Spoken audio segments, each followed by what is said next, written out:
Good Tuesday evening, everybody. Some big changes going to be taking place into the next couple of days as a large storm system plows into the plain states and gives us some changes in the weather as well. We're going to forego some of our usual accoutrements for tonight. If you want to see the weather window picture of the day, that's available on social media and all kinds of other stuff out there as well. We'll take a quick peek at the almanac. Again, very close to normal for this time of the year.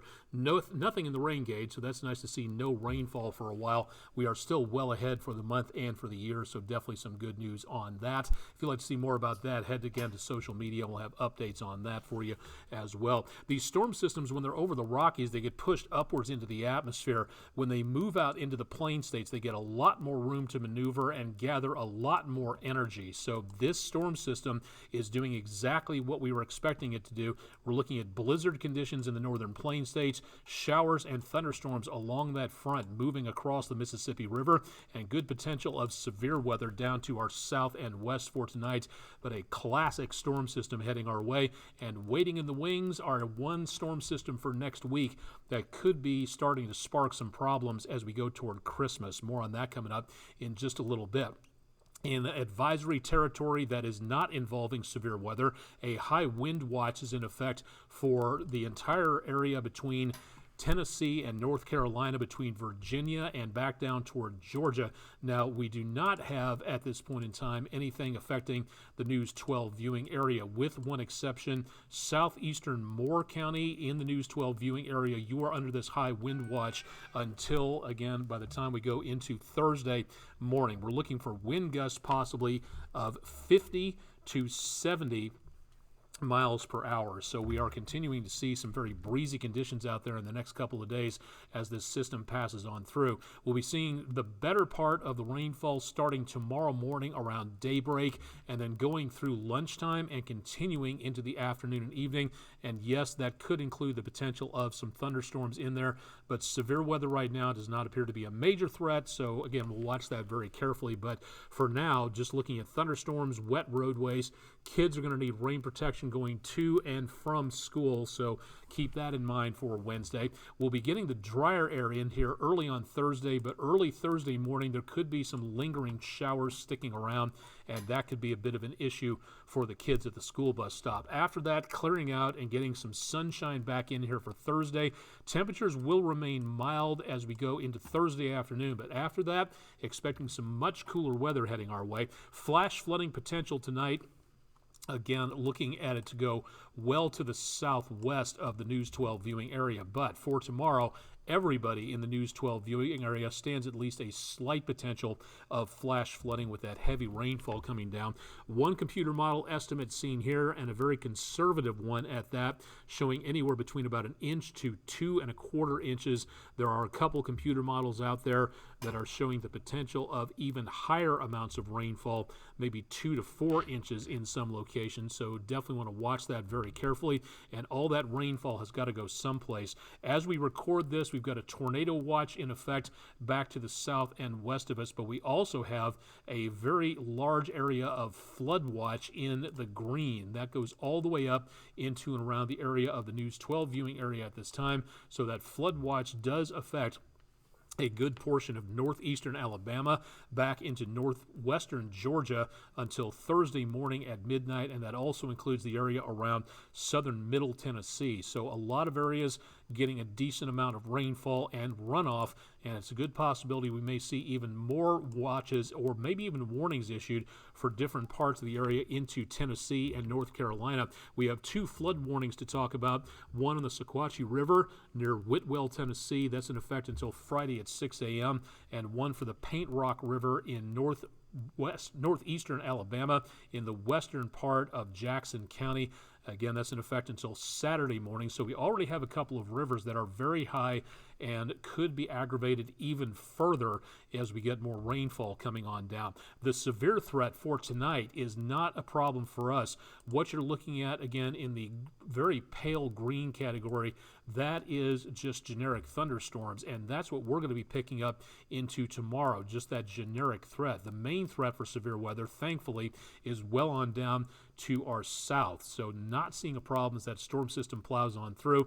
But if you're heading anywhere between New Orleans Jackson, Mississippi, Mobile, Alabama, back toward Pensacola, south and west of Montgomery, Alabama.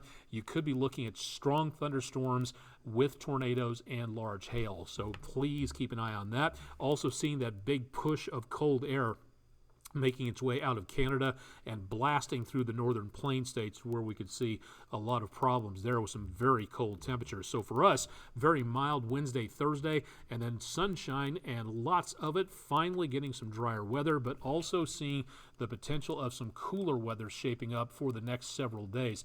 Now looking ahead, and again, this is still very far into the future to where we see that potential of maybe some rain mixed with snow Monday into Tuesday. It's still very far away, and again, wish casting anything beyond a couple of days worth is not my favorite thing. So the potential, yes, it's starting to look more likely. Will it survive the next several days as it gets closer to us? Well, only time will tell with that, and we'll keep you updated on that as we go throughout the next few days. So keep it tuned to News 12 for updates on that. Definitely feeling like winter elsewhere in the world.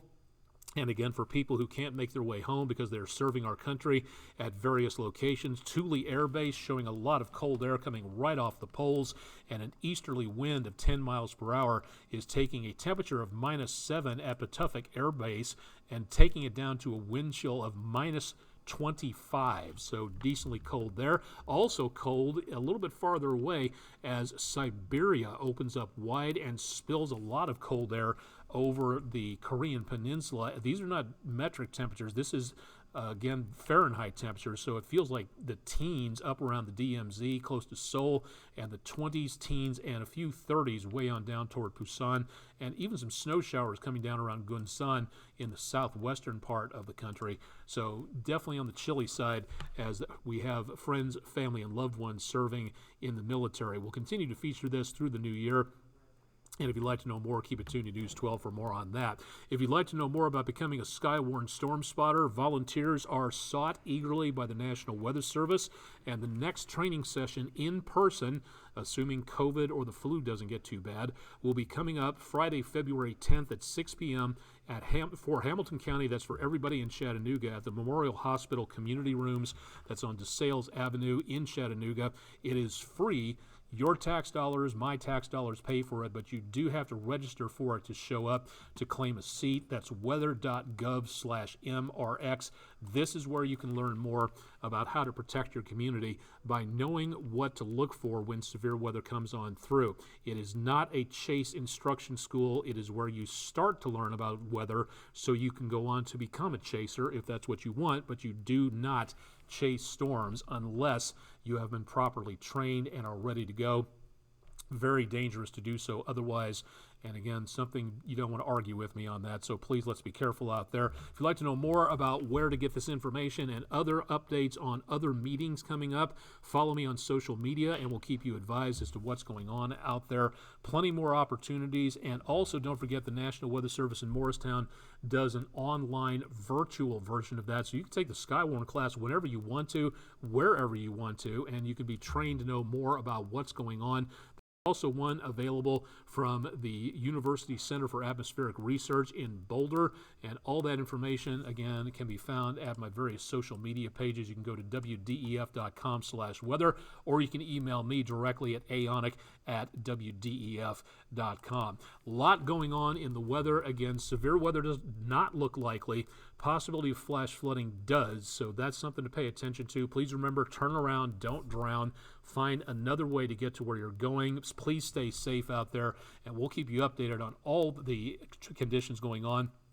Definitely want to tune in for Chip Chapman's forecast that's coming up bright and early Wednesday morning as the rain moves in, and I'll have more in your forecast again through the rest of the week. Direct from downtown Chattanooga, I'm Chief Meteorologist Austen Onek on Tuesday evening, 13th of December. Thanks for joining us for the latest edition of WDEF's Weatherblog Weather Overtime, and stay tuned for more on the web and on air throughout the rest of the week.